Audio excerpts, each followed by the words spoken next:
Bangag pala, according to our puting ahas, nung nag-aaral pa lang siya sa high school, ay pumapatol pala siya sa pareho niyang espada. Basahin ko to, hindi na nagsabi sa akin to, teka lang, hanapin ko lang. Since magmarites tayo dahil uso ngayon ang usapang ng showbiz, oh my God.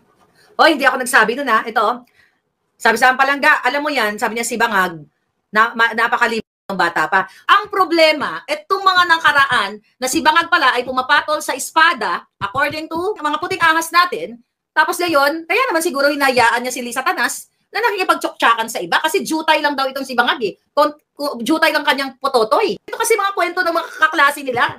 Yung isang nagkwento sa akin, kaklase, ito malapit to kay Imelda, personality ito, kilala to siya. At ito kasama niya pa 1980s pa. Ayan no, hindi ko na pwede basahin lahat ng message kasi baka malukit siya, baka magurgor. Sino kaya yun? Yung sumukcha kay Bangag? Malay ko, hindi ko naman lahat kilala yung mga basketball player eh. Eh, kilala niyo ba yun? Basta nag-iimbita daw ng boylet si Bangag. Uy, Bongbong, ang kapal ng hindi ka lang pala tirador ng pulburon, tirador ka rin ng buto. Diba? Hindi na siya tirador ng pulburon, tirador pa ng buto. Mga kababayan, tandaan niyo po ang pinagagagawa at pinagsasabi ng taong ito, ng babaeng ito, sa ating pong bansa at sa ating pong Pangulo. Para po sa akin, yung ginagawa niya isang uri na ng pambababoy sa ating pong bansa. Obviously, ang tinutukoy niya pong Bangag, ang tinutukoy niya po sa content niyang ito ay ang Pangulo ng Pilipinas, mga kababayan. Saan ka nakakita na pati personal na buhay, private life, pati body parts, i-discuss niya sa mga manonood niya?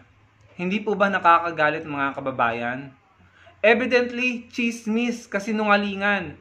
May nagsabi daw sa kanya, may nag-text sa kanya, or kung paano paraan niya nakuha yun sa mga puting ahas niya. So, yung ba, mga kababayan, ay dapat pang i-discuss? No? Yan po ay kasinungalingan, mga kababayan. Wala na po, yan na po talaga yung desperadong paraan niya para rasiraan ng Pangulo, mga kababayan. Akalain mo, pati sexuality, pati body parts, i-discuss niya? Gawa-gawang kwento lang naman, wala naman siyang patunay. Yung mga informant niya, tinatawag lang naman niya na puting ahas. No? Kaya po talaga nakakagalit ito dahil ito po ay isang uri ng paninira. Hindi naman basta tao yung sinisiraan niya, Pangulo po ng Pilipinas, mga kababayan.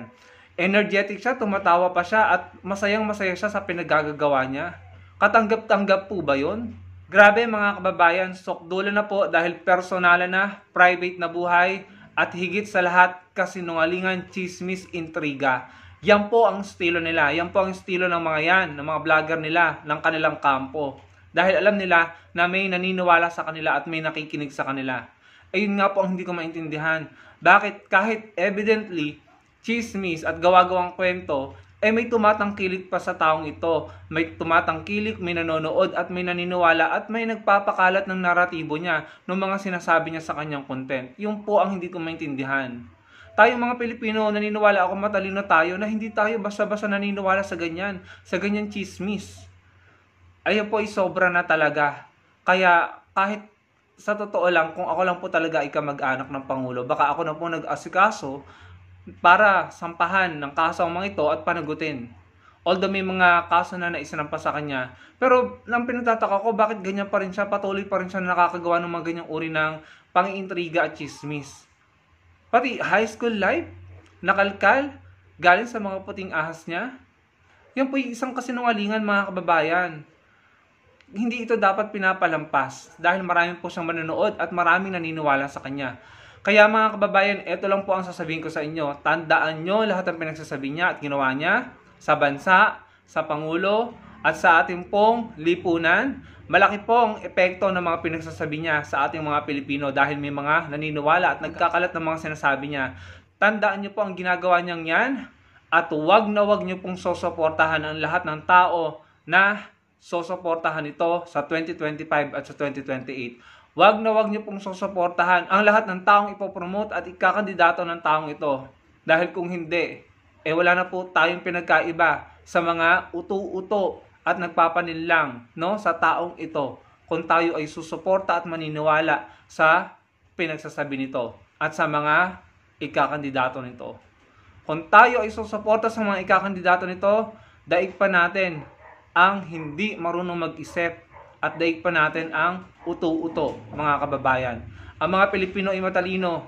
So, kung hindi man po natin siya mapanagot sa mga ginagawa niya, hindi natin siya makasuhan, makakaganti po tayo sa 2025 at sa 2028, huwag nating suportahan ang lahat ng ikakandidato nito dahil hindi karapat-dapat dahil sa kanyang pananalita at sa kanyang mga sinasabi, napakalaking kasinungalingan at chismis. Puro siya ganyan, puro galing puting ahas, pero wala siyang napatunayan mga kababayan. So yun lamang po, no? Ako po ay talagang napipikon at nagagalit sa mga ganyang uri po, no, na ikinakalat impormasyon, pang-iintriga, at talagang nakakapikon at nakakagalit na nakikita mo tumatawa pa at masaya pa siya sa pagkakalat niya ng chismis at kasinungalingan. Kaya hindi din natin ito dapat pinapalampas. So sana matuto na tayo at huwag tayong maniwala sa mga sinasabi niya at sa mga kagaya niya. Lahat ng susuportahan nila, lahat ng ikakandidato nila, huwag po nating iboto. Para kahit papaano, makaganti po tayo sa ginagawa nila sa bansa natin at sa ating Pangulo. Dahil lahat po tayong mga Pilipino ay apektado sa mga pinagagagawa niya at ng mga kasamahan niya. Yun lamang mga kababayan, maraming pong salamat sa panonood.